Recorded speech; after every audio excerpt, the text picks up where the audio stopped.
video natin mga kabutsa. Ito yung beef neck, didibon ko. Bali, magkarugtong ko ng kanina yung shoulder. Karoon naman yung sa may, ano niya, sa may part ng leg niya.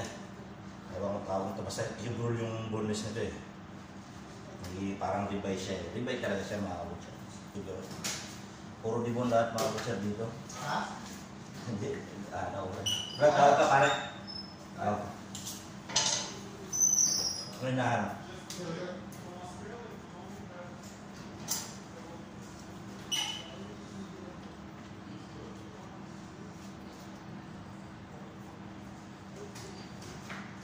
Puro dibonin lahat dito mga kabutsa. Kaya yung panoorin nyo lang kung dibon dito.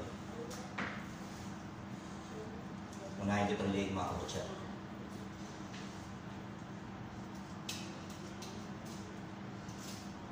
Linisin ko mga mataba masyado. Hinahanap ka? Sablay na ano? May Brazil dyan eh. Ano daw? New Zealand eh. Sige, yung New Zealand.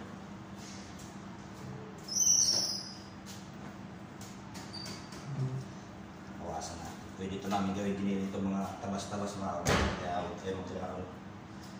Eh, tatapon namin. Kung saan, yung tatanong pa na kung saan namin kaya. Inigiling yan mga kabutsa. Sila nire-repair kami ng pinili dito.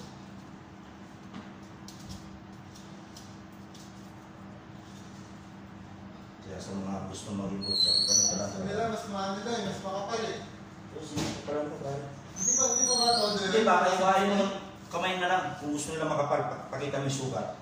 Kasi malipis yung ano dyan pare. Slicer. Sabi ko nga, yun yung pinakamakapal. Sabi nila, okay naman daw. Okay na? Oo. Pwede mo naman hindi, yung papakita mo sa kanila kung anong gusto nila kapal. Iwaan mo doon sa harapan. Baka gusto mo makapal yun pare. Kaya ko lang na sample.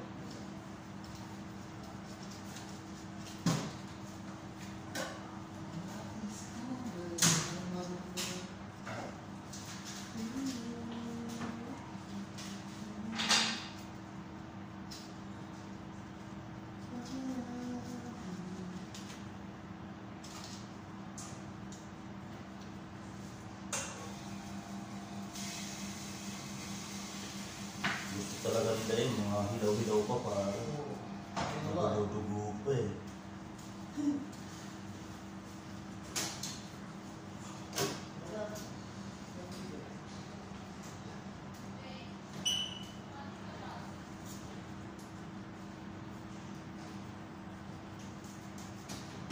Yan mga kabutsa.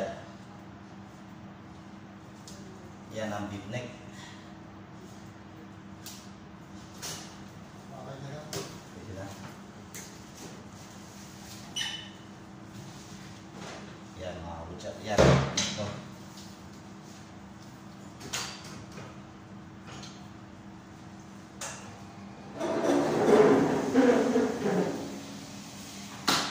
Sunod natin itong cable roll.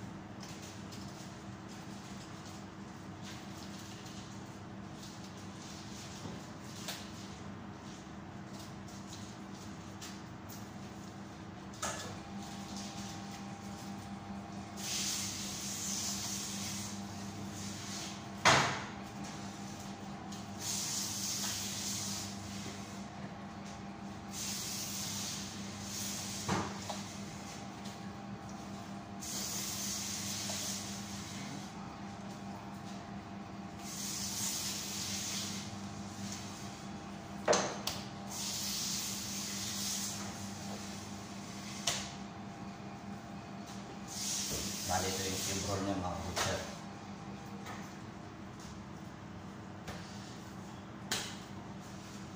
Sariwa talaga. Ano ang buto, huwag kayo magkakaroon. Gawin naman yung pang display sa ano. Kaya, okay. Sabaw, pambulalo yan mga kabutsa.